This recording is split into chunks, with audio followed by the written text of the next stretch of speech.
네, 최경영의 정치본색 시작하겠습니다. 오늘 함께할 세 분 소개해드립니다. 김종대 전 의원 나오셨고요. 김준일 시사평론가 그리고 김민아 시사평론가 나와 있습니다. 안녕하세요. 네, 안녕하세요. 예, 뭐 무한적으로 터지고 있습니다. 무한정. 어디까지 터지고 어떤 방면으로 또 터질지는 뭐 알 수가 없습니다. 계속 터지고 있습니다. 예, 오늘이 화요일이죠. 예, 또 목요일에 보통 저 뉴스토마토 하거든요. 목요일 날 예고돼 있대요. 예, 새벽에 이번 주 목요일에도 또 뭐가 터진다고 하는데 이 정도면 이제 마무리하고 스스로 야 들어가자 조사받자 뭐 이래야 되는 거 아닌가 싶기도 합니다. 두 분 중 한 명이 네, 이제 거의 그게 이제 파국적 상황을 다 상상하는 것 같은데 그렇죠.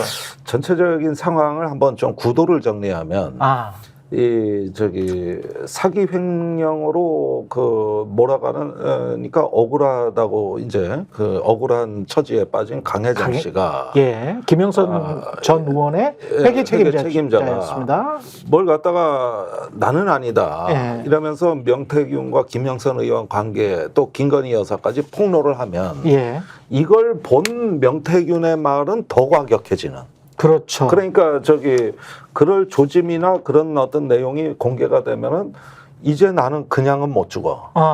이러면서 이제는 폭파시킬 거야. 그렇죠. 그러면서 대통령 한 달이면 탄핵돼. 감당할 수 있겠어? 감당할 수 있겠어. 이렇게 해서 또 더 큰 게, 더 센 게 나오고. 그렇게 되면 그 다음에는 꼭 대통령실 관계자가 나서요. 이게 공식 입장이 아니야. 관계자만. 이제 개인 의견으로 명태균은 대통령 만난 적 없어요. 그러면은 또 김건희 여사도 조언해 준 거고 원래는 저 대통령 선거 이후엔 소통이 없었다 그러거든. 근데 또 메시지 톡 나면 그건 조언해 준 거고 그다음에 뭐 누구 추천했다니까 만난 적이 없고 이러면서 그냥 불 끄기 바빠. 그렇죠. 요 패턴이 요게 정착돼 가고 있는 게 요게. 근데 어제 대통령실 입장을 보면은 기본적인 명태균 씨 이제 그 전날 동아일보 인터뷰 있지 않습니까? 그 사저에 수시로 가가지고 얼마나 갔는지 내 생각도 안 날 정도다 뭐 이런 얘기. 근데 이 얘기에 대해서 그 횟수와 정도의 문제지 기본적인 사실관계 일부를 인정을 한 것 같은 얘기를 또 해요. 대통령실이. 뭐라 그랬죠? 뭐라고 했느냐? 명태균 씨가 첫째 집에 왔던 거는 사실입니다. 지금. 이 대통령실의 설명은. 아크로비스타에. 그렇죠. 그 당시에 국민의힘의 유명 정치인하고 같이 왔기에 그때 한번 본 적이 있다. 근데 이제 막 계속 수시로 오고 뭐 이런 거는 아닌 것이다. 그리고 그때 대통령이 한 번 봤다. 만났다. 근데 이게 만났다. 한 번이라고는 얘기를 안 한 것 같은데 아무튼 그때 봤다라는 정도. 그다음에 뭘 얘기하냐면은 경선 때 그래서 만난 거지 그 이후에는 본 적이 없다. 그러니까 대통령 취임한 이후에는 만난 적이 없고 이미 경선 당시에 명태균 씨하고는 끊어야 된다라는 이 얘기가 내부에서 있었다. 이렇게 설명을 해요. 근데 이거는 우리가 좀 감안하고 들어야 되지 않겠습니까? 감안하고 들어야죠. 당사자의 사실관계를 이제 인정하지 않을 수 없는 것까지는 인정을 하되 나머지 부분은 부인하는 이런 전략이 아닐까를 감안하고 보면은 지금 아주 기본적인 기초적인 것들은 지금 인정을 할 수밖에 없는 상황이다라는 거를 지금 엿볼 수가 있는 거거든요. 이런 식으로 가면은 계속 대통령실 입장이 후퇴해가지고 지금 어디까지 갈지 모르겠다 이런 생각을 하게 만드는 거예요. 그리고 그냥 여담식으로 재밌는 얘기 하자면 제가 이제 윤희석 국민의힘 대변인하고 같이 이제 방송도 하고 그러거든요. 윤희석 대변인이 아크로비스타를 제가 숱하게 갔는데 1층만 갔지 3층에는 못 갔다. 3층이 집이에요. 그러니까. 3층에 살았었나? 그래서 3층에 좋은 층수에는 살지는 못했구나. 뭐 어쨌든 근데 이제 이게 핵심이 뭐냐면은 윤희석 대변인 술을 못 해요. 술을 못 마셔. 한 잔도 못 마셔요. 그러니까 1층에만 있지. 그러니까 그래서 본인이 윤석열 대통령이 후보 시절에 야, 술 먹으러 가자라고 해서 그때 내가 술을 못 먹어도 올라가서 먹었어야 되는데 내가 그래서 공천을 못 받은 것 같아. 근데 그러니까 이의 핵심 뭐냐면은 어쨌든 3층 그 관저는 아니었고 그때 집에 들어갈 수 있을 정도는 또 윤희석 대변인도 나름 가까운 사람이거든. 사실 가까운 사람이에요. 윤석열 대통령 그 후보 시절에 지근거리에서 모셨던 사람이에요. 그래요? 예. 그럼에도 불구하고 못 들어갔다라는 거잖아요. 네. 근데 뭐길래 명태균이 몇 번, 뭐 6, 6번인지 뭐 몇 네. 번인지는 모르겠으나 명태균이 뭐길래 이게 네. 집에 가가지고 윤 대통령 부부 앉혀놓고 이렇게 얘기하잖아요.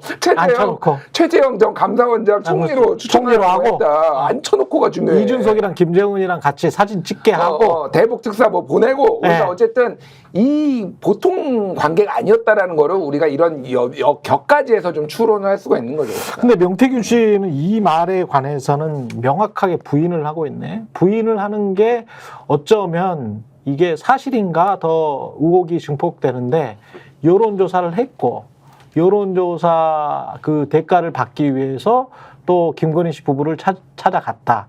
그게 3억 6천이었다. 내가 내역서까지 다 해줬다.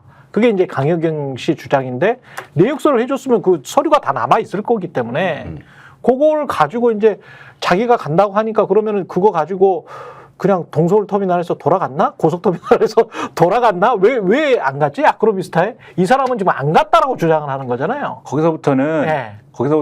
네. 검찰 수사의 영역입니다. 그렇죠. 그렇기 때문에 네. 이분은 지금 거기에 대해서는 언론에 나와서 진실을 얘기할 수 없는 사정이 있다, 이렇게 저는 생각을 하고, 그러다 보니까 채널A하고 어제 인터뷰한 거 내용을 보면은 이분이 뭐라고 얘기했다는 겁니까? 기자한테 검찰에 가서 내가 그랬다. 검찰한테 내가 얘기하기 시작하면은 한 달 안에 하야하고 탄핵하고 뭐 이런 얘기가 될 텐데 감당할 수 있으면 나 뭐 한번 잡아넣어 봐라.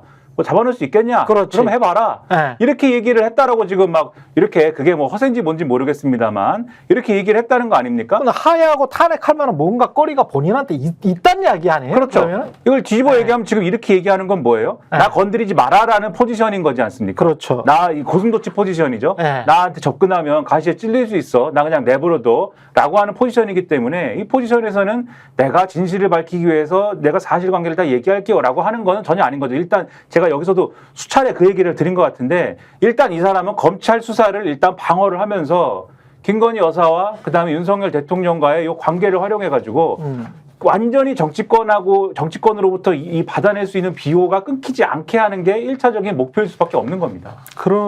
근데 이제 이거를 부인한다는 거는, 이거는 만약에 시인하면 이거는 엄청나게 큰 불법이구나. 또는 하야나 탄핵으로 이어질 수 있는 사안이구나. 저는 그렇게 받아들였거든요. 왜냐면은 여론조사를 해줬어. 여론조사를 해주고 난 다음에 요거를 3억 6천을 받으러 갔는데 3억 6천을 못 받았어. 그리고 MBC 보도 보면 중앙선관위 심의에는 다른 여론조사 업체 한 업체와 7억 한 1,000만 원에 계약을 해서 그걸로 그냥 다 끝난 거예요. 국민의힘은 대선 때. 그런데 3억 6천을 못 주니까 그러면 강효경 씨 주장대로 공천을 해줬다. 이러면은 공직선거법, 정치자금법 다 위반인데. 만약 이 시나리오가, 그리고 대통령의 이 정권의 정통성 자체가, 왜냐하면 대선 자체를 엉터리로 해버렸기 때문에 정통성 자체가 훼손되는 거예요. 공천 거래도 되고, 예, 공천 거래도 되고. 또 대선 때 이 여론조사의 용역과 서비스를 대통령이 제공받은 거니까, 그렇죠. 기부 행위도 되고 일 수가 있는 거고, 그렇죠. 예, 이런 여러 가지가 걸립니다. 그러니까 실제로 그때 3억 6천 청구서를 가져간 목적이, 명태균 씨는 사실은 이 돈을 당장 내놔라 이런 뜻, 뭐 얼마라도 주겠지 하는 기대는 있을지 몰라도 진짜 목적은 내 돈 써가면서 나 이렇게 고생한 사람이다. 그랬을 수도 이렇게 해가지고 본인의 어떤 자격, 일종의 어떤 나는 희생자고 피해자면서 충심으로 대통령을 도왔다고 하는 데 대해서 인정을 받아내고, 그걸 통해서 다른 무언가 청탁이나 부탁을 해도 이것이 통할 수 있는 이런 하나의 무기로 활용됐을 가능성이 있어 보여요. 예. 그것이 이제 최종적으로 김영선 의원 공천으로 연결이 돼 있다. 예. 이게 이제 강혜정 씨 주장 아닙니까? 일리 있는 얘기라고 봐요. 직접적으로 뭐 3억 6천 대신 뭐 김영선 의원 공천해 주세요. 말을 이렇게 했을까는 나는 의문은 되지만, 그러나 이제 그걸 갖다가 지난번에 결과를 받아보는 사람 입장에서는 빚도 있으니. 예, 강혜정 씨 입장에서는 아 저런 금전적 마음의 빛이 이렇게 돌아오는구나. 그렇지. 이렇게 생각할 개연성을 만들어냈다 그렇지. 이거죠. 네. 그러니까 이렇게 저는 이해를 했어요. 그러니까 사실 이렇게 캠프 이게 대선이 꾸려지면은 그 주변에서 이렇게 약을 팔려고 하거나 이런 사람들은 굉장히 많은 거고 그렇죠. 일종의 베팅이잖아요. 그러니까 네. 그러니까 이게 이제 처음에는 그냥 들고 갔을 겁니다. 그런데 이제 이거 뭐 괜찮네라고 하니까 그 다음에는 윤석열이가 데이터 빨리 달라고 한다 그 녹취가 있잖아요. 그렇죠. 그러니까 이거는 그러니까 요구 지시가 되니까 이거를 인지를 못했을 가능성이 없는 거지. 그러니까 사실은 이게 어떻게 이게 나오는 거냐를 그렇지. 매우 높은 확률로. 근데 처음에는 있는 조언자와 후보의 관계였다가 요게 3억 6천을 들고 가고 청구를 하는 순간 채권자와 채무자가 되는 거예요. 이거는. 그렇지. 이게 관계가 딱 전환이 되고 이 이제 게다가 당선까지 됐으면은 채권자와 채무자의 관계는 조언자와 이거하고는 또 다른 차원인 겁니다. 그러니까 이거는 뭔가를 강하게 요구를 할 수 있는 권한이 생겼다라고 명태균은 본 거고 그게 뭐가 됐든 결국은 김영선 공천이 됐든 그 이후에 이권 사업이 됐든 계속 요구를 할 수 있는 내가 투자한 만큼 못 받았다. 나는 그러니까 생각해 보십시오. 세비 반띵 우리 사상 초유의 세비 반띵을 받잖아. 예. 9천만 원밖에 못 받았어요. 9천만 원밖에 3억 6천을 투자했는데 9천만 원밖에 못 받았어요. 예. 나머지 더 받아내야 될 거 아니에요. 그렇지. 자, 그러니까 물론 이게 이 사람이 근데 공직에 나갈 수 있을지 본인이 공직에 나가면은 그게 상계된다고 볼 수도 있는데 본인은 최순실처럼 공직에 나갈 수 없는 사람이잖아요. 힘들어. 그러니까 안 되니까 결국은 이건 돈 문제다. 지금 언론사에서 파고 있는 게 MBC나 지금 몇 군데에서 파고 있거든요. 저 이권 개입 의혹이에요, 지금. 이권 명태균이 개입. 김건희를 통해 가지고 제가 짧게 얘기를 해드릴게요. 이제 최근에 제가 방송에서 이제 얘기를 하는데 예. 2022년 6월에 지방선거 끝났잖아요. 그리고 그해 가을에 한 2, 3개월밖에 안 지나가가지고 좀 이거는 그냥 풍문이 아니라 아주 구체적인 얘기를 들었어요. 2020년 가을. 2022년 가을. 지방선거 끝나고 오케이. 뭐였냐면은 예. 부동산이래. 그 반도체 특구를 예. 지금 특정 지자체에서 예. 유치하려고 하는데 예. 여기에 이 어떤 사람이 땅을 좀 사야 되는 건데 이게 김건희 쪽에 그러니까 뭐 그런 거 내가 더 깊게는 얘기를 못 하겠는데 그냥 풍문이 아니라 그 사람은 이제 회장님하고 부르는데 회장님을 모시는 사람이 나한테 그 얘기를 하더라고. 저쪽에서 연락이 와가지고 땅을 지금 보러 다닌다라는 거예요. 이게 이미 정권 초기부터 있었던 거예요, 지금. 자, 이 반도체 특구라는 게 꼭 반도체 특구가 아니라 무슨 특구 굉장히 많잖아요. 바이오 특구도 있고 있잖아요. 그러니까 상징적인 거라고 보시면 돼요. 그렇지. 자, 그러면 지자체 만약에 그거를 하려면은 그 지자체하고는 명확하게 커뮤니케이션이 돼야 돼요. 왜 그러냐면은 어디에 땅을 해야 될지를 그 지자체가 정해주고 그렇지. 그 주변에 그리고 그 사람들이 땅을 팔 수가 있는지 아니면 또 여러 매매할 가능성이 있는지 이런 것들을 봐야 되잖아. 그러면은 소위 말해서 약점이 잡히거나 여사나 윤통하고 상당히 가까워가지고 협조를 할 만한 지자체장, 국힘 지자체장 제가 여기까지만 말씀드릴게요. 이거 조만간 터집니다. 이게 조만간 터져요 지금. 야, 드디어 이권 사업이 터져?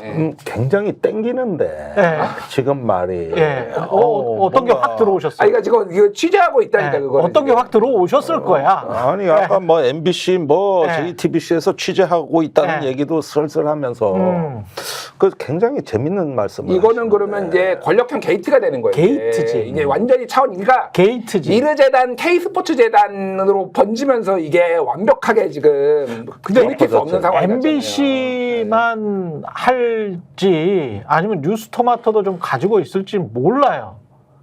그러겠죠. 그렇죠. 그러니까 이제 목요일에 나온다는 것도 제가 듣기로는 게이트급이다 이렇게 들었거든요. 단순하게 무속 이런 거 아니다. 이렇게 들었기 때문에. 자, 지금 이런 뉴스들에 대해서 우리가 잘 봐야 되는 게 드디어 이제 레거시 언론들의 기사가 붙기 시작하고 있거든요. 심지어는 KBS도 썼어. KBS도. 와. 자, 이걸 보세요. 저기 최근 한 달간은 완전히 유튜브 판이었습니다. 레거시 언론은 안 뛰어들었어요. 거의 뛰어든 언론이 없어요. 근데 이제 뛰어드는 거는 국감 예고편이 나오면서부터예요. 그렇죠. 그리고 국정감사장에서 막 틀어져 끼면서 기존의 미디어들이 붙기 시작했습니다. 그러면서 이제는 유튜브하고 레거시 미디어가 원팀이 돼가고 있고 그다음에 플랫폼이 네. 이제 저 국정감사장이 그래, 그렇게 되네. 하나의 그 촉매제 역할을 하면서 이 여론 시장이 변하고 있는 거거든요. 예. 이렇게 되면 뭐가 달라지냐면은 예. 유튜브는 의제 설정하는 역할에서 더 이상 확장성이 없었는데 그렇죠. 지금부터 나오는 뉴스들은 그렇지가 않는다는 거야. 네. 거기에다가 이제 잔뜩 레거시 미디어들을 이제 유튜브가 배고프게 만들어 놨는데 네. 이제 쓸라 그랬는데 때마침 뭐 터지는 거. 그렇지. 예를 들어 이번 주 목요일에 뭐가 나온다. 예. 또는 국정감사장에서 뭐가 나온다. 이건 다 쓴다고 봐야 되는 거야. 이제부터는 다 쓰는 거야, 이게. 그러니까 이때부터는 이제 판이 이게 끌어가는 힘이 달라지죠. 그리고 그게. 똑같은 뉴스라도 이게 이제 어떤 권력기관에서 나오는 뉴스하고 그 뉴스타파 같은 곳에서 밑에서부터 이렇게 밀가루를 만들어서 밀을 수확해서 밀가루를 만들어서 빵을 만들었어요. 근데 그게 굉장히 좀 거칠어. 거칠 수밖에 없어. 왜냐하면은 밑에서부터 정보가 나왔기 때문에. 근데 위에서부터 검찰 진술서 하나 가지고 JTBC나 심지어는 KBS도 이렇게 보도를 하기 시작하면 확정적 단어를 쓴단 말이지. 권력기관에서 나오는 보도들은 확정적 단어를 쓸 수 있어요. 그냥 전해졌다 이렇게 해버려. 알려졌다 이렇게 해버린다고. 그런 것들이 이제 듣고 보는 사람들 입장에서는 뭐 있구나. 검찰이 말했다는데 뭐 이렇게 되는 거죠. 근데 이제 검찰을 우회해서 갈 수밖에 없는 유튜브 방송이랄지 제야에 있는 그 이런 언론사들은 아무래도 밑바닥부터 이제 열심히 뛰어야 되니까 그거를 그 권위를 얹어갈 수는 없지. 근데 이제 기존의 기성 언론사들은 아주 쉽게 그 권위를 이용할 수가 있죠. 그리고 그 권력 있는 기관들이 야 이제 좀 풀어야 되겠다. 도저히 안 되겠다. 근데 유튜브에 풀면 이제 좀 약발이 좀 떨어지니까 JTBC나 MBC나 근데 MBC는 워낙 강하게 비판을 해왔으니까 KBS가 나올 수도 있겠네 라고 이렇게 진로를 슬쩍슬쩍씩 변경하는 거 아닌가 항로를 그런 느낌도 좀 듭니다. 아니 그리고 예. 이미 종편도 움직이기 시작했잖아요. 그렇죠. 예. 이게 다른 거예요. 예. 우리가 저기 박근혜 대통령 때도 보십시오. 미디어가 어느 날 갑자기 확 붙는다고. 그렇지. 이러면서 그냥 경쟁적으로 써대기 시작하면서 예. 저 그거 뭐 뚝을 터지는 걸 못 막는다고 이제 정부에서. 그런데 지금 나오는 말들이 험악해요. 그 명태균 씨도 이제는 본인에 대한 어떤 그 뭐 생존의 문제가 이게 죽느냐 사느냐 그렇지. 이것이 문제로다 하는 순간까지 간 것 같고 예. 한동훈 대표가 100명의 원외 그렇지. 당협위원장들하고 그 할 때도 예. 이제는 결심의 순간이 왔다 이런 말들 그러니까요. 이런 네. 말들도 그렇고 그러다 보니까 그 당은 지금 국민의힘은 완전히 원외하고 원내가 별개 당인 것처럼 짜게졌어 지금 이 양상으로 가고 있고 예. 그다음에 유튜브와 레거시 미디어는 원팀이 돼가고 있고 요게 요 일주일 사이에 일어난 놀라운 변화의 조짐들입니다 지금. 뭐 짧게 하나만 말씀드리면은 예. 이제 그러니까 레거시 미디어 이제 뭐 소위 말하는 이제 큰 방송사들이나 큰 신문사들에 대해서 불만들이 좀 많으실 수도 있어요 우리 시청자분들은. 그런데 그러니까 저는 약간 그거를 이제 바다라고 생각을 하거든요. 무슨 얘기냐면은 그러니까 결국은 모든 의혹이나 이런 팩트들이 모이는 것도 하나가 있고 또 하나는 바다의 특성이 쉽게 데워지지 않아요. 그렇지만 한 번 딱 데워지면은 쉽게 온도가 내려가지도 않아. 그렇지. 그게 바다가 그런 에너지를 저장하는 관습이 그래서 있거든요. 기후 변화가 중요한겨. 기후 변화 중요하죠. 그러니까 네. 그래서 사실은 지금 그 바다가 데워지기 시작했다. 네. 이거 여기에 이제 주목을 하면 되고 제가 이제 동아일보 칼럼, 조선일보 칼럼 이런 거 굉장히 즐겨 읽거든요. 다 네. 읽으시겠지만은. 청광암 논설 주간에 어저께 낸 칼럼이 그저께구나. 대통령 취임식이 여사 의혹의 중간 저수지였나. 와 이거 너무 웃겨가지고. 아니 진짜 그럴 수밖에 없어. 아니 이런 자리에 그럴 수밖에 없어. 이런 자리에 주가 조작 패밀리 문서 위조범 업자 무속인 정치 무로커 등이 무더기로 섞여 들어와 있다. 아니 맞아. 이거 맞아 팩트야. 팩트야. 근데 뭐 이거를 다 왔다는 거 아니야. 주가 조작범도 와, 그렇지. 저기 명태균이도 와 있어, 막 다 와 있는 거야. 그러니까 이게 저수지였다. 이런 얘기까지 지금 동아일보가 쓸 정도로 이게 심상치 않아요 지금. 그 칼럼의 이제 핵심 그 킥은 뭐냐면은 그래서 이 저수지에서 이게 끝이냐? 더 나올 수 있다라는 걱정이 있다라는 게 나와. 그렇죠. 그러니까 이 칼럼의 이 핵심이 그거예요. 더 나올 수 있는 것 같다. 충분히 더 나올 수 이 있죠. 불안감이 있어요. 지금 이 조중동이라는 신문들의 보수 언론들이 지금 태도가 많이 바뀌는 이 과정이라는 게 지금 특히 명태균 씨와 관련된 이 이슈가 상당히 지금 먹히고 있는 게 명태균 씨가 자기가 살려고 지금 이제 언론 접촉면을 막 무차별적으로 늘리는 측면들도 있는 거지만 결국은 이게 어디랑 연결이 되면 김건희 여사하고 연결돼 있는 거잖아요. 그렇죠. 근데 김건희 여사 문제는 이거는 뭔가 풀지 않으면 안 돼. 여기서 푼다는 거는 항상 말씀드립니다만은 우리가 생각하는 무슨 뭐 김건희 여사를 사법 처리하고 무슨 뭐 감옥에 집어넣고 이런 게 아니고 그런 게 아니고 뭔가 사과를 시키고 앞으로 활동을 못하게 한다든가 뭐 그 정도 수준의 뭔가는 해야 되지 않아 뭐 이 정도 생각을 하고 있는 건데 용사는 그것도 안 한다는 거 아닙니까 어쨌든 그러니까 이걸 뭔가 한번 넘어뜨려야 돼 이런 구조로 움직이는 건데 근데 사자나 호랑이가 조련사하고 예를 들면 먹이를 가지고 뭐 이렇게 줄다리기를 할 때 힘 조절이 됩니까 그게? 그러니까 지금 이렇게 되는 거예요. 지금 말씀하신 대로 바다라고 말씀하셨잖아요. 거대 언론들이 물량전으로 공중전으로 한번 융단 폭격을 하기 시작하면은 불이 붙는 거는 순식간이란 말이죠. 그렇죠. 그래서 이런 흐름이 만들어지고 있는 거다. 그리고 국감을 앞두고 강혜경 씨 같은 경우 아까 김영선 의원의 회계 책임자였는데 이 사람이 한 4,000개 정도 가지고 있다. 파일도 그렇고 파일도 너무 많아서 이걸 다 들어보지를 못했다. 근데 노영희 변호사한테는 그런 이야기를 했다는 거예요. 분명히 있다. 김건희 여사 관련된 언급이 분명히 있는데 어디 있는지를 찾지를 못하겠다. 4,000개 다 들어야 되니까. 네, 다 들어야 되니까 어디 언제 어떤 시기에 그런 말을 했는지를 찾지를 못하겠다. 그 특별 취재반을 하나 만들어서 붙여야 아니 여기 4명 주면은 우리가 1,000개씩 나눠가지고 밤새 들어가지고 다 찾아낼 텐데 맥락을 또 정확하게 이해하잖아 우리는. 하여간 그래서 국감장에서 강혜경 씨의 파일, 문서, 서류들 이런 것들 다 터질지도 몰라요. 그리고 이제 그걸 또 전문가들이 보면 이게 이렇게 연결되네? 이 시기 때? 뭐 이런 것들이 또 나올 수가 있으니까. 강혜경 씨는 또 지역에서 활동하면서 그 우물 안에서만 봤을 수가 있는데 또 이쪽에서 서울에서 큰 판을 보고 있었던 사람들은 아, 이때 이렇게 움직였구나. 이렇게 이제 볼 수도 있기 때문에 상황 자체가 전혀 국감에 따라서 전혀 다르게 전개될 수도 있을 것 같습니다. 그러니까 사실은요. 아직까지 국감에선 터진 게 없거든요. 그렇죠. 근데 말은 김건희 특검이라고 했지만 사실 별로 나온 게 없어요. 물론 지금 초입이라서 조금 지켜봐야 되겠습니다만은 조금 민주당이 지금이 가장 분발해야 되는 시기인 게 맞아요. 계속 그냥 이렇게 소비하고 받아먹는 형태로 되면 진짜 지지자들이나 유권자들이 화를 낼 수도 있는 상황. 그렇습니다.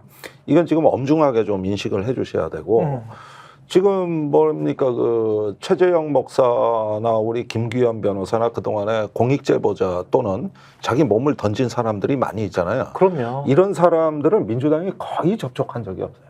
지금까지도. 그러다 보니까 다 저기 독립군 개별 투쟁을 해온 거라고. 그렇죠. 그리고 저도 고발 3관왕이잖아요. 고발 3관왕. 5관왕 될 건데. 그런데 제가 뭘 바라고 한 것도 아니란 말이에요. 그런데 문제는 뭐냐면은 그 무슨 선거가 있을 때 최고위원 선거가 있다든가. 네, 고발되셨는데 출국 정지는 안 되셨어요? 출국 정지 기소도 안 됐는데 뭐 저기 그래요? 난 걱정할 필요 없겠구나. 네. 걱정하지 마. 아니 명태균도 다 사는 방법이 있고 김종대 사는 방법이 있는겨. 갑자기 그 생각이 드네. 그러다 시애틀에 강연을 가셨는데 생각해 보니까 강연을 가실 수 있구나. 아니 그렇게 자신하시다가 어느 날 갑자기 공항에서 출국 금지 사실을 아셔가지고 이렇게 되돌아오실 수도 있는데 아직까지는 없으니까. 아니 그래 최근에 가셨습니다. 아니 봉지욱 기자는 그러면 얼마나 밑보였길래 출국 금지를 당한 거야? 그건 압수수색도 당했고. 진짜 밑보였구나. 우리는 모독에 그 검찰이나 경찰청 어느 레드라인은 못 넘게 쳐놨다고. 그래가지고 별 이상 없어요. 근데 그 얘기 하려는 게 아니고 이게 저기. 뭐냐면은 대부분 지금까지의 이 정권하고 맞서 싸운 사람들은 독립투쟁을 해왔다. 독립수사들처럼 싸운 거예요. 독립투쟁을 해왔다. 그리고 이런 부분에서 민주당은 그 뒤를 따라온 거예요. 그렇죠. 네, 그런데 늘 그렇지 뭐 사실. 사실은 늘 그래. 박근혜 탄핵 때도 그랬어. 제도권 야당은 그때도 늘 그랬어요. 그래. 그러다 보니까 이번에는 의석이 이제 192석이나 된단 말이에요. 야권 그렇죠. 전체가. 예. 그리고 왜 조국혁신당 같은 경우 법안 1호가 한동훈 특검법 아니었습니까? 그랬습니다. 그거 어디로 갔습니까 지금? 아, 들어본 적 없죠? 그렇죠. 최근에. 예. 그러니까 이렇게 흐지부지되면서 정치만 했단 말이에요. 그러니까 지금 야권에서는 어쩌면은 포스트 윤석열 또는 국민의힘이 분열돼 나가는 과정에서 전국 설계가 나와야 돼요. 그렇죠. 그런 부분들을 누군가는 고민을 하고 있어야 되는 거고. 그렇습니다. 그래서 어떻게 힘을 낼 거냐. 예. 이런 부분에 전략적 사고를 놓치면은 또 하다가 시민들이 다 만들어 놓은 판에 나중에 숟가락 들고 네. 덤비다가 또 그냥 흐지부지 되는 것도 안 되고 이런 면에서 야당 정말 각성하셔야 된다. 예. 정신 바싹 차려야 된다. 예. 얘기를 하는 거고 이 국정감사장은 사실은 이번에 이렇게 그동안에 변화무쌍하게 뭐 다양하게 나온 여러 가지 의혹들을 갖다가 일정 정도 총화하는 역할을 해야 되는 겁니다. 각 상임위별로. 예. 그래가지고 전체적인 그 어떤 김건희에 대한 어떤 뭐 심판본부를 만들었다 그러면은 전략과 내용과 목적이 있고 구상이 있는 예. 뭔가 이런 면모를 좀 보여주셔야 된다. 그걸 통해 만들어 나가는 거다 역사는. 예. 저절로 오지 않는다는 거. 예. 그 다음 이야기는 어떻게 보면 이제 정치 역학적인 이야기고 여당 내 정치 역학을 뒤흔들 수 있는 그런 이야기 중에 하나인데요. 제가 어제 서울의 소리를 통해서 보도를 했습니다만 짧게 정리를 해서 말씀드리면 첫 번째 보도가 장인수 기자가 했던 보도, 이명수 기자가 취재를 하고 장인수 기자가 리포트를 한 그런 형식인 거죠. 그랬는데 첫 번째 보도 같은 경우는 용인갑에 김건희 여사가 공천에 개입한 거 아니냐, 자기 사람 심기 위해서, 이유모 심기 위해서 개입한 거 아니냐, 뭐 이런 이야기였고, 두 번째는 어딘가로부터 한동훈을 공격 사주를 한 것 같다. 여기가 이제 두 번째까지 이야기였는데, 세 번째는 좀 더 구체적으로 혹시 이게 대통령실 가능성이 꽤 있네 라는 정황이 나온 보도였습니다. 그래서 그거 관련해서 핵심적인 그 클립들이 있거든요. 첫 번째 클립을 보고 이야기를 나눠보시겠습니다. 그래서 이쪽에서도 이제 네거티브 때문에 한동훈 관련된 뭐 엑스파일이든 뭐든 좀 찾고 있으니까 예. 네가 좀 신경 써주고 있다가 그래 형님. 그러니까 네가 네. 그거를 쫙 뭔가 정리해가지고 예. 하나의 그 리포트 형태로 네. 싹 만들어놨나 봐. 형님 뭐 저기 용산 뭐 보도할 거 뭐 있습니까? 모두가 쟤를 지난번에 총선 때도 막 불러제치가지고 숙여주고 그래가지고 또 전당대회 한다고 또 불러제치고 또 인심이 작동해서 또 하는 거 아니냐 이렇게 하면 실적으로 이걸 지금 하고 있습니다. 몰래 이렇게. 네, 몰래 하고 있지. 보수단체 용산에서 불러 제끼고 요렇게 이야기를 하고 있고, 이 부분과 관련해서는 정강삼 수석이 당시에는 들어온다고 해서 들어오라고 했다. 아직 오지 않았다. 그리고 이제 이 사람의 주장은, 김대남 씨의 주장은 과거에 그쪽에서 일했죠. 시민사회 수석실에서 일을 했었는데 이 사람의 주장은 보수단체가 들어갔었다. 그게 아마도 이제 한동훈을 공격하기 위해서 들어갔었다. 윤심을 대변하는 보수단체가 미래가 들어가는 보수단체들이 몇 개가 있더라고요. 하나는 중도 보수를 표방하고 있는 것 같은데, 그래서 장인수 기자가 의심하는, 저도 이제 쭉 이 사람들을 보니까 아마도 어떤 특정 단체인 것 같은데, 그 단체는 캠프에서 그 회장이 무슨 본부장으로 일하기도 했고 그랬더라고요. 윤석열 캠프에서.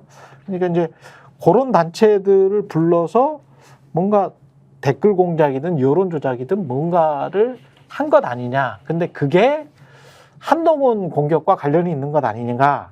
그런 거였고, 그거를 직접적으로 워딩을 한동훈 파일을 좀 만들어 봐라라고 할 때 그 워딩이 이쪽에서도 이쪽에서도라는 말이 들어가요. 예, 이쪽에서도 지금 이제 네거티브 때문에 한동훈의 파일이든 뭐든 좀 찾고 있으니까 리포트 형태로 싹 만들어 놔봐. 뭐 이런 이야기거든요. 근데 그 이쪽에서도를 그러면 나경원 캠프인가? 당내 친윤 계열인가? 아니면 대통령실인가? 뭐 이런 건데 그렇지. 나경원 캠프 쪽은 아닌 것 같다. 나경원에 관해서 이야기를 할 때는 명확하게 이야기를 했었다. 이 사람의 이제까지 한 5시간 동안의 말투로 봤을 때는 이쪽에서도는 대통령실 또는 뭐 친윤계 해봐야. 근데 결국은 그쪽은 이제 대통령실이랑 소통을 하고 있는 걸로 본다면 그런 거 아닌가? 라고 이제 취재 기자는 판단을 하고 있는 것 같은데 요거는 이제 추정입니다. 예.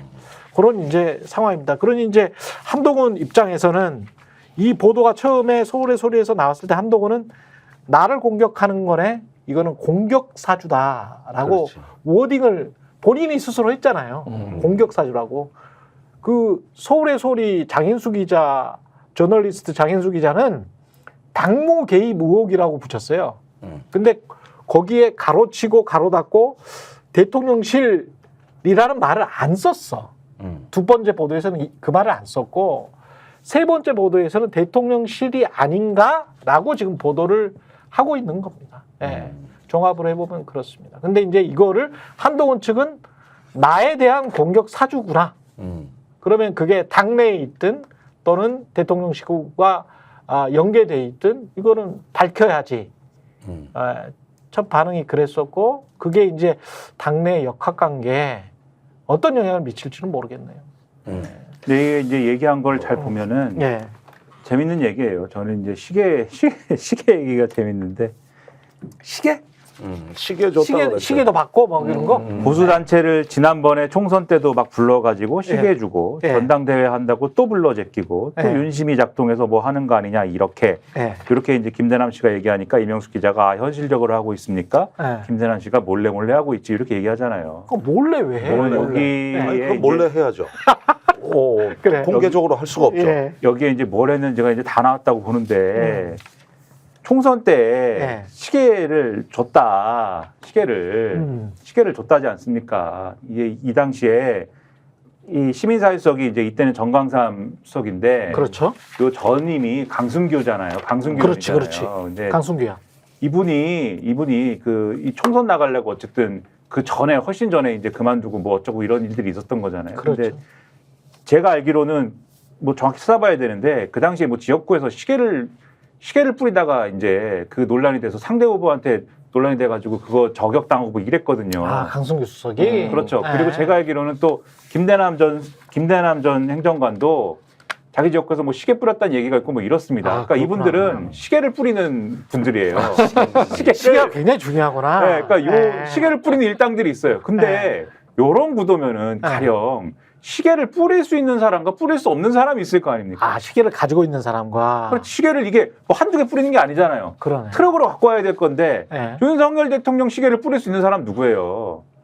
그러네. 이거는 제가 이제 약간 비아냥조로 우스개로 얘기하면 성은을 입은 사람이 뿌리는 거거든요. 그렇지, 이거는. 성은을 입은 사람이. 그렇죠. 그러니까 이게 좀 그런 거고 그다음에 지금 누구한테 뿌렸다는 거다? 이게 뭐 지역구에도 뿌리고 뭐 여러 가지를 뿌렸겠지만 여기서 얘기하는 거는 보수단체를 불러가지고 시계를 줬다는 거잖아요. 그렇지. 그러니까 보수단체를 불러가지고 시계를 좀 뿌렸다는 거지 않습니까? 시계를 뿌리면서 근데 이 보수단체들은 자기들이 총선에 이용하려고 부른 것 같지 않은 거잖아요. 지금 얘기는 맥락은. 그렇지. 보수단체를 불러갖고 시계를 뿌렸는데 총선 얘기지 않습니까? 지난 총선 때. 그 당시에 잘 생각을 해보면은.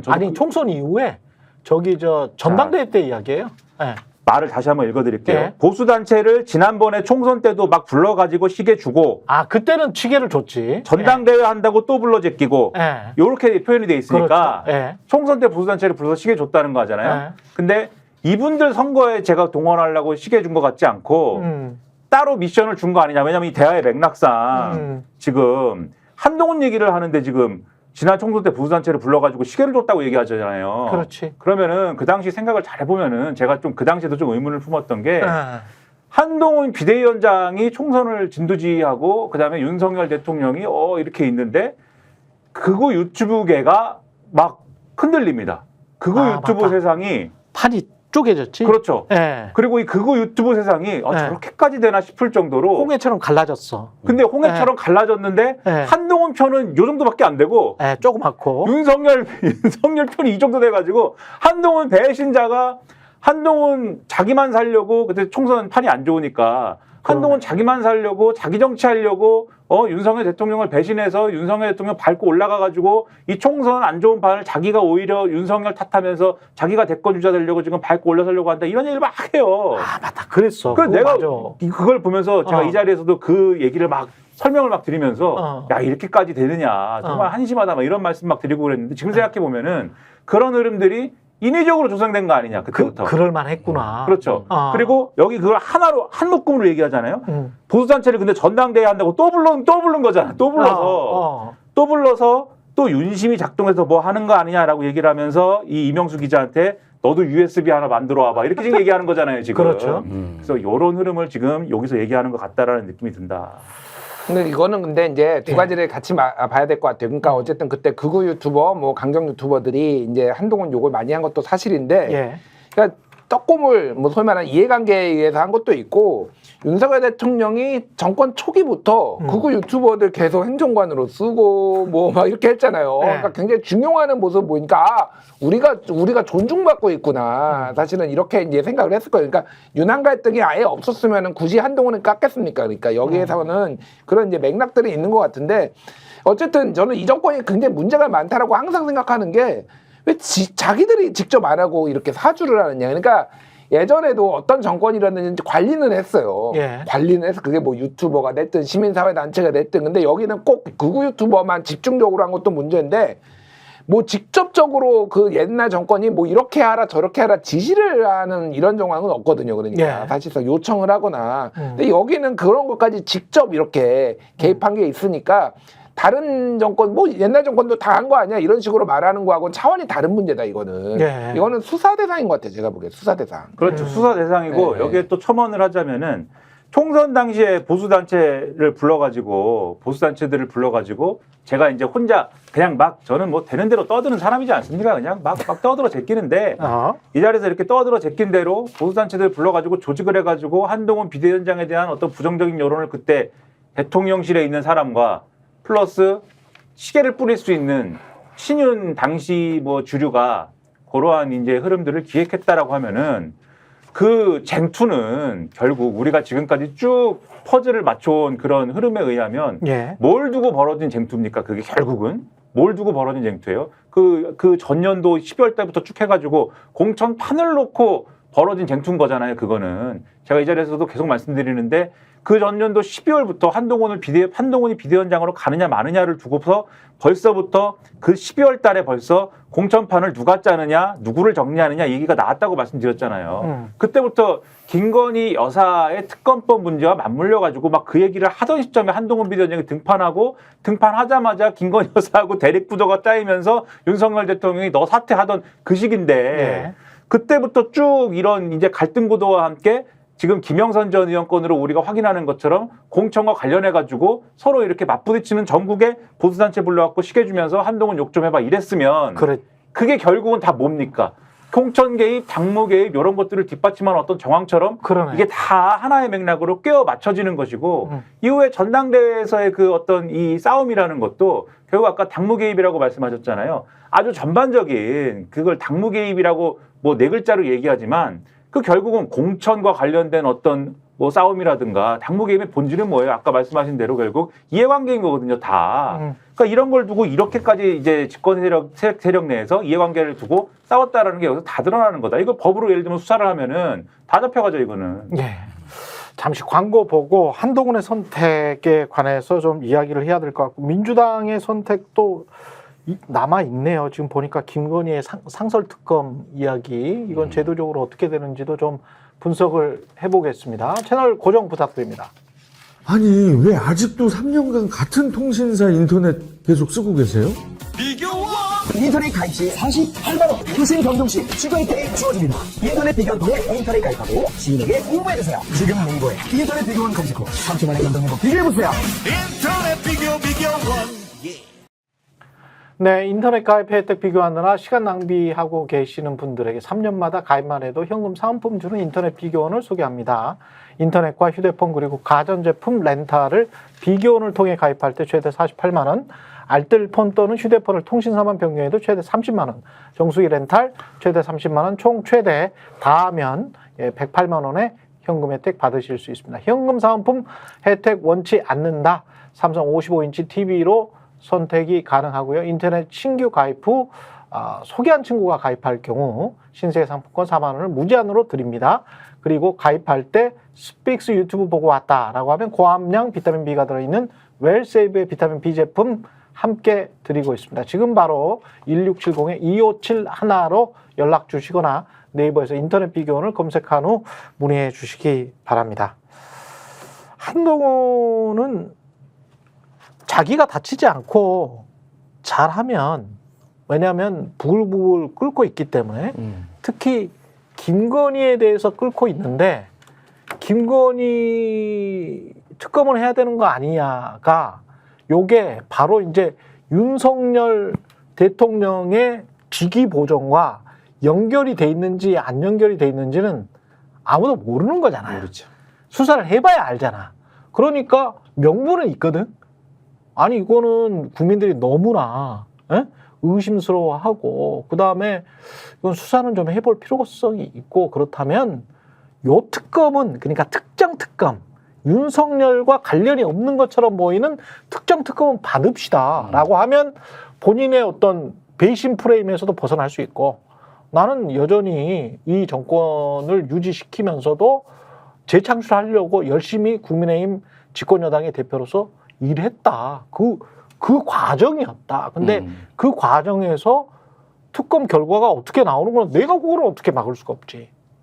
그러니까 그거는 법적인 절차니까. 요거는 제가 네. 짧게 먼저 말씀드리고, 저는 아까 전에 김종대 의원님께서 네. 이제 왜 한동훈 특검 안 하냐, 네. 조국혁신당 어디 갔냐 그렇게 얘기했는데 네. 지금은 이제 살라미 전술이 필요하다 이 생각이 들어요. 그러니까 처음에는 최상병 특검, 김건희 특검, 뭐 한동훈 특검, 뭐 막 특검이 다 같이 갔잖아요. 네. 지금은 뭐 쉽게 얘기하면은 적의 적은 동지다. 그러니까 주적이 누구냐, 소위 말해서. 그렇지.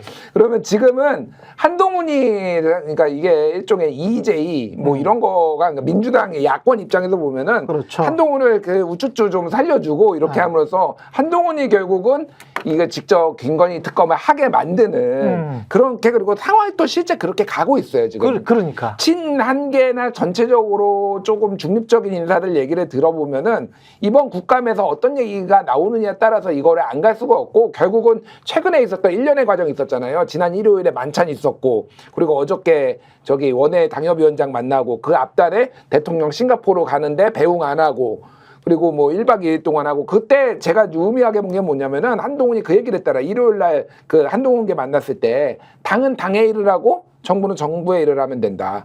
이게 뭐냐면은 어제는 또 더 이상 독대 요청하지 않겠다, 형식에 구애받지 않겠다, 원외 당협위원한테 얘기를 했거든요. 뭐냐면은 이제 더 이상 구질구질하게 매달리지 않겠다는 얘기예요. 그러네. 독대하고 내가 중재자 돼가지고 이거 해결사 되고 이런 거 안 해주는데 나도 존심 상한 거야. 그리고 한국경제 그 행사에 리셉션에 원래 윤석열, 한동훈 있었는데 윤석열 대통령이 야 절로 치워 그래가지고 한동훈이 20분 전에 그거 취소해버렸잖아요. 그러니까 테이블이 옮겨진 걸 알았다며. 테이블에 나중에. 옮겨진 거를 한동훈이 알고 뭐 다른 뭐 의사들 뭐 면담이 있었네 하지만은 이거가 영향을 줬다라는 거는 부인도 안 해요, 심지어. 그러니까 주빈석에 원래 앉았어야 되는데 대통령 옆에, 근데 그 옆 테이블로 옮겨졌어. 그러니까 아니. 자존심 상하지.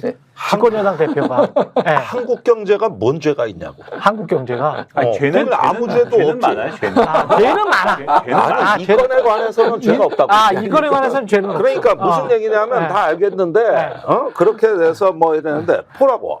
죄 없는 한국 경제가 면상하고 항상 피해자는 다른 데서 나오잖아요.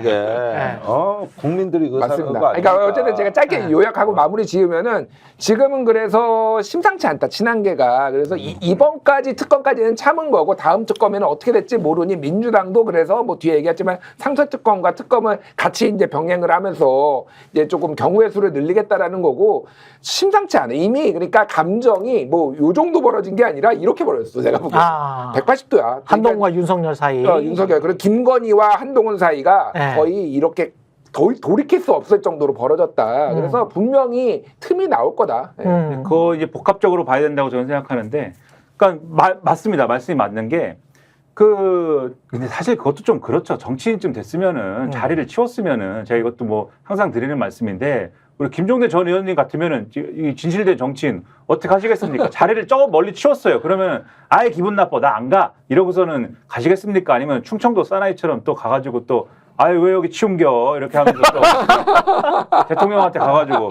아유 왜 치움겨 이거 글쎄 옆에 앉을 수도 있는 거 아니요 이렇게 해가지고 이제 해가지고 뭐 아니면은 치우면 또 하면 괜찮아요 뭐 이렇게 할 수도 있는 거고 뭐 여러 가지 방법이 있는데 그걸 또 쌩하고 가버리고 이제 이런 거 안 좋은 건데 아무튼간에 감정적인 뭐 괜히 그거 제가 볼 땐 캐릭터의 문제예요. 그러니까 그것도 사실은 그 감정적인 거리가 근데 이만큼 벌어진 거는 맞지만 그런데 감정적인 거리가 이만큼 벌어져 가지고 뭐 서로 이렇게 뭐 아이 난 보기도 싫어 이런 거 하고 정치적으로 또 요런 것들 때문에 상황이 안 좋아서 김건희 여사 문제를 꼭 해소를 해야 된다라고 하는 근데 제가 항상 말씀드리지만 해소를 해야 된다는 게 아주 뿌리 뽑자는 얘기가 전혀 아니다. 이 말씀을 전제를 하면서 해소해야 된다라고 하는 보수층 여론이 있고 지금 원외 당협위원장들의 어떤 그러한 뭐 계속 빗발치는 원망이 있고 이런 것들이 있어서 한동훈 이 대표가 그동안 좀 꺼려왔던 뭐 세력화라든지 이런 거 안 하려고 그랬잖아요. 계속 말은 뭐 삼국지처럼 정치를 하지 맙시다. 무슨 뭐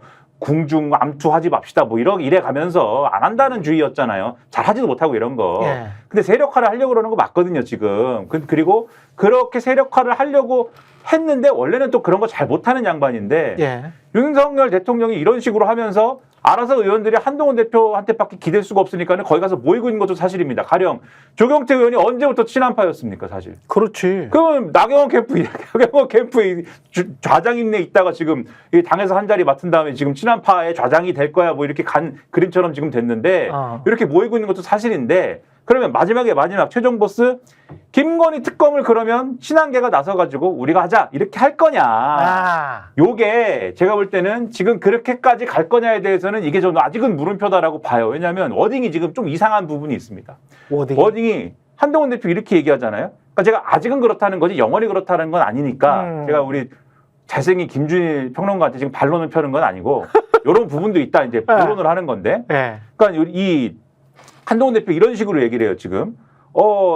지금 이 소위 말하는 이탈표 4표 나왔다는 거에 대해서 우리 아니에요. 여러분 오해하지 마세요. 친한 게 아닙니다. 오해하지 마세요. 이렇게 접근하고 있고. 그 다음에 이 자리에서 이 밥 먹은 자리에서 그 20명 밥 먹은 자리에서 나왔다는 얘기 보면 한동훈 대표한테 특검 어떻게 하죠? 뭐 이런 얘기가 많았다고 하잖아요. 근데 한동훈 대표가 그런 식으로 얘기를 했다는 거예요. 특검에 대해서는 물론 이제 여러 가지 얘기가 있지만 원망도 있고 여러 가지 얘기들 하시지만 지금 이 문제는 굉장히 신중하게 하여튼 접근을 해야 된다. 그래서 저를 좀 믿어주시라. 이렇게 얘기를 했거든요. 근데 제가 느끼기로는 요 말의 의미가 뭐냐. 한동훈, 검사 출신 한동훈, 특히 거의 피카소급의 이 그림 실력을 가진 그림에 있어서는 하여튼 대한민국에 하여튼 내노라 하는 명장이라고 자부하는 요 그림쟁이 한동훈이 볼 때 이 그림 그리면 바로 끝난다라고 제가 볼 때는 보는 거 아니냐. 그러면은 특검 시작하면은 거의 끝날 텐데 정권이 그걸 내가 통과시켜야 되느냐라는 거에 대한 상당한 부담과 이 첩첩산중의 어떤 것들이 그려지리라고 봐요. 그러면은 이걸 자기가 몰라서 돌진하는 거면 모르겠는데 이걸 아는데 제가 이걸 끝마칠게요 얘기를 끝마칠게요. 이걸 가는 거에 대해서는 지금 현재로서 부담이 있는 상황인데 그래서 요거에 대해서는 마지막 브레이크를 걸고 있는 건데 상황이 이 결정 못하는 한동훈 대표를 계속 뒤에서 프레셔를 계속 밀어붙이는 상황으로 계속 이 프레셔가 증가하고 있는 게 사실이다. 이렇게 말씀드리는 거예요. 짧게만 하고 그러니까 뭐 좀 김민하 평론가 분석에 맞고 지금 당장 특검 동의, 김건희 특검 동의 못하니까 그렇게 그렇죠. 친한계가 그렇게 나온 거잖아요. 그렇죠. 그러니까 일단 국정감사에서 어떤 게 나오고 지금 최근에 언론 보도가 어떤 게 나오는지 소위 말해서 게이트급, 이권 개입급으로 가면은 이제 감당이 안 되면은 간다라는 거고 최근에 한동훈 대표의 변화가 뭐가 있냐면은 쉽게 얘기하면 내가 가진 힘을 쓰겠다라는 그때는 매달렸잖아. 독재해달라 뭐 해겠다 그러는데 야 김대남이 당무감사 들어가 윤리위 소집해 이거는 당권을 가진 사람의 고유 권한이거든. 그러네. 그거를 쓰겠다라는 거고 이 특검 찬성 반대도 결국은 내가 가진 힘을 쓰겠다라는 거야. 당장 뽑지 않더라도 칼집에 있더라도 네. 누가 힘의 우애관계가 있는지 내가 그동안 매달렸지만 내 힘 보여줄게 약간 이런 성격이 있는 거예요. 한동훈이 근데 가장 지금 고민하는 게 뭐냐면은 수술로 비교하면은 심장 질환이 있어. 심혈관 질환이 있어서 외과 수술을 해야 돼. 예. 혈관이 복잡하게 막 이렇게 엉켜 있어. 예. 요거를 정교하게 해가지고 요 사람이 죽지 않을 정도로 예. 요 부분만 문제만 떼어낼 수 있느냐 없느냐를 지금 고민하고 있는 상황이에요. 그러니까. 예. 근데 어느 순간 둘 중에 하나야. 야 죽든 말든 다 죽자라고 해서 그냥 메스 들이댈 수도 있는 거고 아니면은 정교하게 요것만 뜯어낼 수 있다라고 심혈관 꼬여 있는 거를 다 분리해서 내가 수술할 수 있다라고 판단할 수도 있는 거고 그거는 이제 지켜봐야 되는 상황인 거죠. 그러니까. 근데 갈수록 좀 어려운 게, 그러니까 이런 생각들이 어려운 게, 그러니까 시간이 갈수록 모두에게 풀기 어려운 난제가 지금 돼가고 있는 게 예. 애초에 친한계에 그러면 김건희 여사 문제에 대한 솔루션이 있었을 거 아닙니까? 예. 최종적으로 특검을 어떻게 하는지는 뭐 변론으로 하더라도 당장 김건희 여사 어떻게 해야 되느냐 사과하라고 그랬어요. 원래 친한계 요구 사과였단 말이에요. 사과라도 해라. 그 사과를 해야 무슨 방어라도 할 거 아니냐 우리가 이게 요구였거든요. 물론 여기서 우리가 대화하는 요 분들의 성에는 전혀 차지 않는 그리고 우리가 언론에서도 사설로 그 얘기 많이 했습니다. 예. 사과로 끝날 일이냐 이게? 예. 그리고 동아일보 칼럼에도 나왔습니다. 사과로 끝낼 일이 아니고 사법 처리해야 되는 문제이다. 칼럼에도 나왔지만 어쨌든 친한계가 사과라도 하십시오라는 요구를 많이 했어요. 근데 이제 이번 주부터 지난주 말부터 이번 주에 무슨 얘기 나오기 시작하면 사과로 안 될 것 같다. 김건희 여사께서 활동 중지를 같이 선언하셔야 된다. 활동 중지라고 앞으로 그러니까 이거를 돌려서 앞으로 어떤 계획을 가지고 활동한 건지에 대해서 얘기를 해주세요. 이렇게 돌려서 얘기하는데 사실상 활동 중지를 선언하는 거예요. 근데 요것도 성에 안 차는 얘기고 말도 안 되고 요거는 대답이 안 되는 얘기지 않습니까? 근데 이거 시간에 쫓겨서 그리고 여론 악화에 쫓겨서 계속 가는 거거든요. 이게 도이치모터스 불기소 나올 거라고 언론은 자꾸 쓰고 오늘도 동아일보에 또 그 정원수 부국장이라는 사람이 또 썼어요. 뭐라고? 도이치모터스 불기소 나올 거다. 과연 그렇게 해갖고 되겠느냐 이게. 그렇게 해서 해결될 일이 아니지 않느냐 쭉 썼는데 근데 불기소 나온다는 얘기가 많으니까 다들 그 얘기를 쓰는 거 아니겠습니까? 이거 나오면은 우리 넷이 또 무슨 얘기 하겠어요 여기서. 난리 날 거 아닙니까? 그런 식으로 부담이 쌓이면 결국 요구는 어디까지 가겠느냐. 결국 이게 압력인 거다. 이 말씀 드리는 거예요. 그러니까 그런 압력 그리고 이제 국민적인 분노, 이제 국민적 분노라고 저는 표현을 하고 싶습니다만 그거를 어떻게든 해소하려면 특검을 할 수밖에 없는데 특검이 의석수 때문에 안 된다고 하면 상설특검제로 해보겠다. 근데 상설특검의 약점이 정부 측에서 그다음에 집권여당 측에서 특별검사 후보 추천위에 많이 구성되게 제도가 돼 있더라. 그러니까 집권여당 쪽을 빼버리면 특히 이제 대통령이나 대통령 처 가족 이런 것과 관련해서는 집권여당 쪽을 빼버리면 그거는 뭐 명분도 있고 그러니까 민주당이 집권여당이 된다고 하더라도 아예 그런 식으로 규칙을 바꾸자. 그러면 법무부 쪽에 정부 쪽이 한 3명 들어오고 민주당 등 야권 쪽이 한 4명 들어오면 특별검사 추천위원회가 야권이 장악할 수 있는 특별검사 추천위원회가 된다면 제대로 된 특별검사를 뽑아서 상설특검을 할 수 있지 않겠느냐. 요런 이제 보관이에요. 요런 보관입니다. 이게 지금 가능한 시나리오고 이렇게 하면은 진짜 특검이랑은 뭔 차이가 있는 건지 그런 것도 좀 궁금하고 그러네요, 저는. 예. 이거는 이제 인원수가 상설특검은 검사의 숫자 그 수사단의 인원수가 딱 법으로 정해져 있기 때문에 그렇죠. 그게 이제 그거는 메모드로 할 수 있구나. 예. 아니 저기 저 특별검사는 진짜로 예, 특별검사는 그래서 뭐 130명, 뭐 그렇지. 150명 이렇게 나왔는데 이거는 그러면은 진짜 딱 뭐 다 필요하다고 보는데 어쨌든 그 중에서도 취사 선택을 해야 되는 거라서 상설특검은 이거는 좀 협상을 해가지고 뭐를 바꿔야 돼요. 이거는 검사 숫자가 너무 작아요. 일단 뭐 그런 문제도 있고 국힘은 또 안 받겠지 이거. 그걸 안 받겠어. 그러니까 이거는 아니 근데 이게 법안이면 법안이면 그냥 150석 이상 통과시켜 버리면 되잖아. 또 이거에 대해서 상설특검 법안에 대해서 대통령은 또 거부권 행사하겠지. 그러니까 이거는 그러니까 상설특검의 장점은 뭐냐면은 이미 있는 법안이고 손을 안 댈 경우에는 대통령의 거부권 대상이 아니기 때문에 그냥 통과가 돼요. 그런데 이거를 고쳐야 되면은 이거 고치겠다는 거잖아요 지금. 그렇죠. 모르겠어. 근데 이 법을 고치는 건지 아니면 규칙을 한다라는 건지. 규칙 개정 아니면 무슨 뭐 모르겠어요, 이게 그러니까. 요 의회 안에 있는 규칙을 개정하는 거라면 이게 그러니까 의회 규칙을 개정하는 거라면 규칙만으로 가능한 건지조차 솔직히 잘 모르겠어요 저는. 그러니까 규칙 개정만으로 이게 가능한 거 그거를 여당에서 받아들일지. 그러니까 이게 쉽질 않아요. 이것도 쉽질 않은데 어쨌든 할 수 있는 모든 수단을 우리는 다 쓰겠다 민주당은 이런 시그널로 보는 게 맞을 것 같아요. 그러니까 그러니까 여기에는 이렇게 나와 있네요. 기사에는 국회 규칙은 본회의 의결로 개정할 수 있는데 이대로라면 야당이 추천이 과반수를 차지한 만큼 야당이 원하는 특검 후보자가 임명될 가능성이 크다. 그러니까 국회 규칙을 개정을 하는 거니까 마치 정부의 시행령을 개정하는 것처럼 국회 시행령 정치를 한번 해보겠다. 그러니까 너무 이렇게 계속 거부권을 비토를 행사하니까 뭐 이런 이야기인 것 같습니다. 이런 거는 뭐 상설특검으로 하느냐 마느냐 뭐 이런 복잡한 아니 뭐 이런 이제 단순한 쟁점으로 갈 수도 있겠지만 앞으로 이 10월달이 굉장히 중요할 거지 않습니까? 그렇죠. 민주당과 야당들이 거의 모든 상임위에서 이제 김건희 여사와 관련된 건을 다 얘기하고 있는데 관저 의혹, 아까 얘기한 공천 의혹, 도이치모터스 주가 조작 의혹, 새로운 것도 뭐 아마 있을 것 같고 뭐 여러 가지 얘기하고 있는데 10월 한 달 내내 이제 김건희 여사 얘기할 거잖아요. 물론 이제 여당은 거기에 맞서 이재명 대표 얘기 막 이렇게 저렇게 하던데 하지만 어쨌든 김건희 여사와 관련된 얘기를 10월 한 달 동안 한 다음에 11월 달 되면 이제 특검 또 띄울 거 아닙니까? 그렇죠. 그러면은 근데 요 여러 조건을 가지고 일종의 이제는 진짜 진검승부 해야 되는 거잖아요. 그래요. 이제 진검승부 해야 되는 건데 요 여러 가지가 일종의 협상 카드가 될 수도 있다 이렇게 생각을 해요. 그러니까 국민의힘한테 이 새로운 특검법 발의할 때는 여러 가지 옵션을 놓고 얘기하는 것 같은 상황이 되는 거죠. 이거 안 받아도 예를 들면 어떤 특검법이 나오겠죠. 김건희 여사 특검법과 관련돼서 이거 안 받아도 그러니까 이 협상이라는 거는 양측의 어떤 밸런스 게임 아닙니까? 이거 안 받아도 우리는 상설특검법으로 뭔가를 할 수 있다. 규칙 개정을 했기 때문에 뭔가를 우리 우위로 할 수 있는데 그러나 이 특검을 받는 게 낫지 않겠어? 이렇게 갈 수 있는 이런 카드를 쓸 수 있는 여러 가지 수단들이 있을 수도 있는 거여서 그거는 11월 달에 한번 지켜보시면 나오지 않을까 싶어요. 짧게 보론으로 하자면은 김건희 여사의 모든 의혹을 지금 이 특검법에서는 다 다루려고 하는데 만약에 상설특검으로 가면은요 지금 법을 찾아보니까 파견 검사는 최대 5명, 그 수사 인력은 30명이고 기간은 60일이에요. 그러니까 이 모든 걸 다 다룰 수 없으니까 그러면은 상설특검으로 시리즈로 가는 거야. 도이치모터스 상설특검, 이 상설특검 이거 살라미로 해가지고 최상병 특검도 사실은 지금 이거 후지부지 됐는데 그거 꼭 해야 돼요. 그러니까 그런 식으로 이제 이게 만약 그렇게 되면은 그런 식으로 민주당이 전략을 짤 수도 있겠다. 뭐 이렇게 보는 게 맞을 것 같습니다.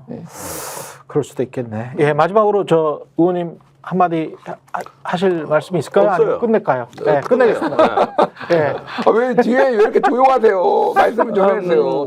종대 스승께서 나오면 머리 아파. 종대 스승께서 이 국정에 대해서 조금 그러니까 이 중에 유일하게 국회의원 해보셨는데 법에 대해서 머리가 아프시면 안 되죠. 아니 그런데 이 멤버들이 좀 머리가 아프죠. 이 멤버들이. 되게 말 많아.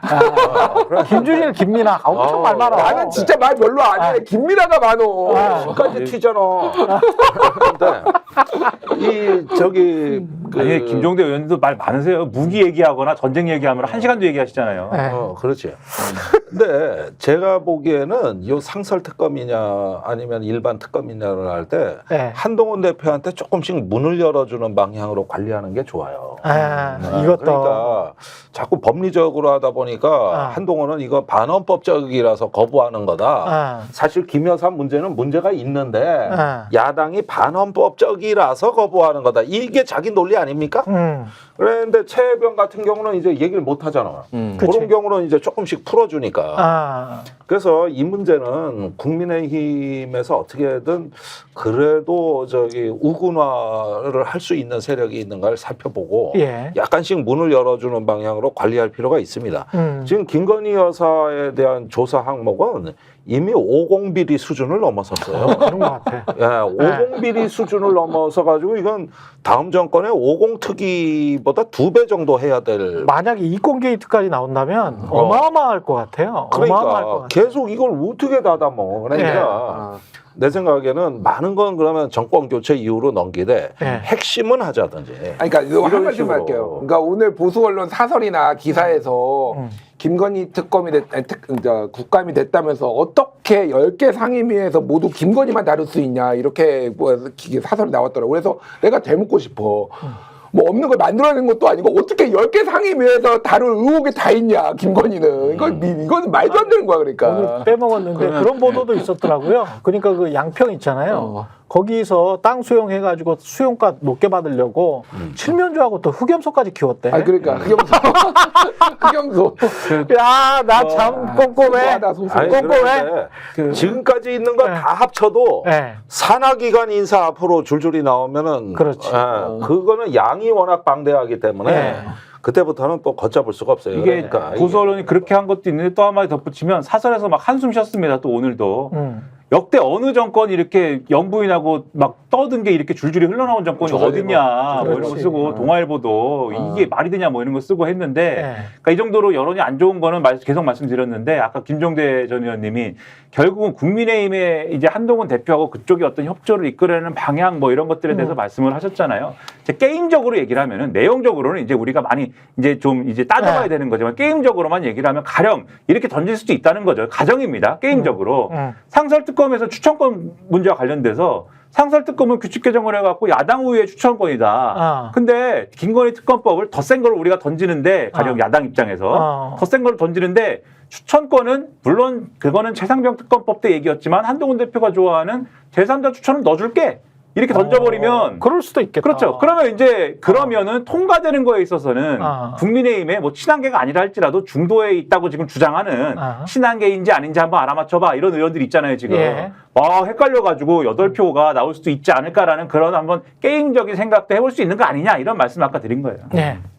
여기까지 최근의 정치분석이었고요. 김종대 전 의원, 김준일 김민하 시사평론가와 함께했습니다. 오늘 말씀 감사드리고 저는 목요일에 다시 내일이 한글날이구나. 한글날. 네, 좋습니다. 한글날은 쉽니다. 목요일에 다시 찾아오겠습니다. 고맙습니다. 감사합니다. 감사합니다. 스픽스는 말하는 언론입니다. 대세는 유튜브, 그중에서 스픽스. 좋아요, 댓글, 구독, 알림 설정.